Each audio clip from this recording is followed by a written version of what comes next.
Jackson கொண்டு வந்த லேடியோடைய அந்த விரல் எங்கேருந்து கொண்டு வந்திருப்பான் அப்படிங்கிறத கண்டுபிடிக்கிறக்காக லூசியா ஜாக்சன் கழுத்தில் கேமரா மாட்டி விட்றாப்புல. கேங்ஸ்டர் டீமில் ஒருத்தன் ஜாக்சன் கழுத்தில் கேமரா இருக்கிறத பார்த்து அவன் அதை கழட்டி எடுத்துறான். மறுநாள் அந்த கேமரா லூசியாவுடைய வீட்டு டேபிளில் இருக்கும். லூசியா அதை எடுத்து பார்க்க சொல்ல அதில் 2 வீடியோ இருக்கும். ஃபஸ்ட்டு வீடியோவில் கேங்ஸ்டர் அந்த கேமராவை எடுத்து வரைக்கும் இருக்கும். 2வது வீடியோவில் என்ன இருக்கும் அப்படிங்கிற பயத்திலேயே லூசியா அந்த வீடியோ ஓப்பன் பண்ண போவாப்ல. இது வரைக்கும் நான் சொன்ன அந்த கதை சுருக்கம் பார்ட் 1ல் உள்ளது. இப்போ பார்ட் 2க்கு போகலாம். 2வது வீடியோவில் கேங்ஸ்டர்லேருந்து 3 பேர் இவங்க வீட்டுக்கு வந்திருக்காப்புல. அதில் ஒருத்தன் கார் அலாரத்தை அடிக்க வச்சிருக்கான். வீட்டுக்குள்ளே இருந்தே கால் அலாரத்தை ஆஃப் பண்ண பார்த்துருக்காப்ப, ஆனால் ஆஃப் ஆகலை. அதனால் வெளியே வந்து ஆஃப் பண்ணியிருக்காப்புல. வெளியே வந்து அந்த கேப்பை பயன்படுத்தி இந்த 3 பேர் வீட்டுக்குள்ளே போயிருந்திருக்கானுவ. போயிட்டு ஆடமுக்கு மயக்க மருந்து கொடுத்து தூங்க வச்சுருக்காப்புல. லூசியா மறுபடியும் வீட்டுக்குள்ளே போய் கதவை பிடிட்டு உள்ளே போச்சொல்ல ஆடம் தூங்கிட்டு இருக்கான் அப்படின்னு நினச்சிட்டு அவளும் தூங்க போயிட்டாப்புல.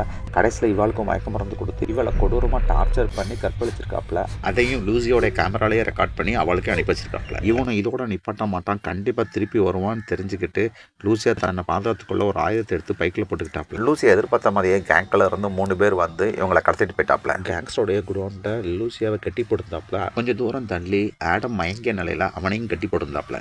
கேங்ஸ்டருடைய தலைவன் லூசியாவை பயங்காட்டணுங்கிறதுக்காக இதுக்கு முன்னால் அவங்க கொன்ன பொண்ணுடைய வீடியோவை காமிக்கிறாப்புல. உங்கள் வீட்டில் வச்சு ஒன்று ரேப் பண்ண வீடியோ என்கிட்ட தான் இருக்குது, அதை நெட்டில் விட்டு எனக்கு ரொம்ப பணம் கிடைக்கும்னு சொல்லி லூசியாவை மிரட்டுறான். இதெல்லாம் நான் செய்யக்கூடாது அப்படின்னா என் ஆள் 3 பேரை கொன்னது யாரு, உனக்கு ஹெல்ப் பண்ணது யாருன்னு சொல்லி கேட்காப்புல. இது வரைக்கும் நீங்கள் என்ன நினச்சிட்டு இருந்திருப்பீங்க, லூசியா வந்து இந்த கேங்ஸ்டர்கிட்ட மாட்டிக்கிட்டாங்கன்னு தானே.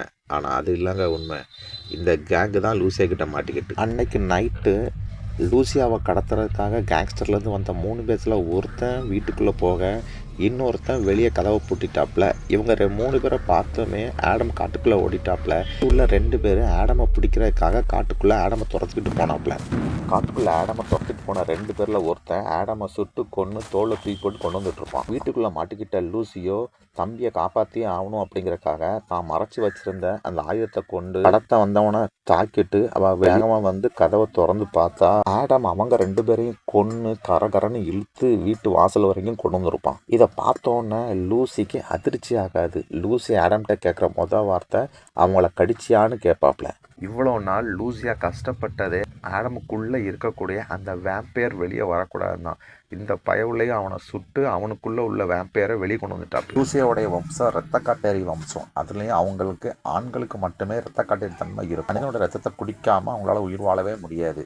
அவங்க மனுஷனை தொடாமலேயே அவங்க நினைக்கிறத அந்த மனுஷன் மூலமாக செஞ்சுருவாப்புல. அவ்வளோத்துக்குள்ள சக்தி வாய்ந்த ஆட்கள். இதுக்கு முன்னால் லூசியா அப்பா மனுஷங்களை பிடிச்சிட்டு வந்து ரத்தம் குடிச்சு போட்டதை க்ளீன் பண்ணுற வேலையை தான் பார்த்துட்டு இருந்தா. அப்பா கூட இருந்தால் தம்பியும் ரத்தம் குடிக்க வச்சிருவாருன்னு பயந்துதான் லூசியா அப்பாவுக்கு தெரியாமல் இந்த வீட்டில் வந்து தங்கியிருப்பாப்புல. லூசியா அப்பா சிங்கத்தை நீ என்னதான் பாலும் பிரெட்டும் கொடுத்து வளர்த்தாலும் ஒரு நாள் அது வேட்டையாட தான் செய்யும். அதுக்கப்புறம் அது வேட்டையாடி தான் சாப்பிடும். அதே போல தான் ஆடமுக்குள்ளே இருக்க வேம்பையர் ஒரு நாள் வெளியே வந்து தான் ஆகும். அப்புறம் அது ரத்தம் குடிச்சு தான் ஆகும் அப்படின்னு சொல்லுவாப்புல. வலியதுங்கிற மாதிரி இந்த கேங்ஸ்டர் அவனுக்குள்ளே இருந்த வேம்பையரை எழுப்பிவிட்டாப்புல. இது எதையுமே லூசியா அந்த கேங் லீடர்கிட்ட சொல்லலை. கடுப்பான கேங் லீடர் இவளை கொலை பண்ண சொல்லிட்டாப்புல. ஏதோ ஆடு மாட்டிற்கு அறுத்தரலான்னு சொல்லி ரூமை ரெடி பண்ணிக்கிட்டாப்புல. ஆனால் மாட்டினது ரத்தம் குடிக்கிற வேம்பையர்னு அவங்களுக்கே தெரியாது. லூசியாவுக்கு தெரியும் தம்பி எந்திரிச்சானா இவங்க அவ்வளோ பேர் சோழியை முடிச்சுவோம் அப்படின்னு. ஆடமை எழுப்புறதுக்கு லூசியா தன்னுடைய ரத்தத்தை ஒரு துணியில் நனைச்சி அங்கே வந்த ஜான்சன் கழுத்தில் கட்டி லாவகமாக அவனை ஆடம் பக்கத்தில் அனுப்பிட்டாப்புல. ஆடம் பக்கத்தில் நம்ம ஜாக்சன் போகிறதுக்குள்ளேயுமே அந்த கேங்ஸ்டர்லேருந்து ஒருத்தன் வந்து லூசியாவை அந்த ரூமுக்கு கூப்பிட்டு போயிட்டாப்புல. லூசியாவை கொலை பண்ண ரெடி பண்ணிட்டு இருக்க சொல்ல இந்த ஜாக்சன் நம்ம ஆடம் பக்கத்தில் வந்து கத்திக்கிட்டே இருந்தாப்புல. ஜாக்சனுடைய சத்தமும் அந்த ரத்தத்தினுடைய வாடையும் ஆடமை முழிக்க வச்சிருச்சு. கதவுக்கு வெளியே நின்று ஆடம் உள்ள யார் கத்தி வச்சிருக்கானோ அவனை கண்ட்ரோல் பண்ணிட்டு அவனை வச்சு அவ்வளோ பெரிய கரையும் முடிச்சுட்டாப்ல. கடைசியாக வெட்டுப்பட்டு கிடந்த கேங்ஸ்டர் லீடரோட ரத்தத்தையும் ஆடம் குடிச்சிருவான். அதோட படம் முடிச்சதுங்க. மறுபடியும் இன்னொரு ஹாரர் மூவியோட உங்களை திரும்பவும் சந்திக்கிறேன். பாய்.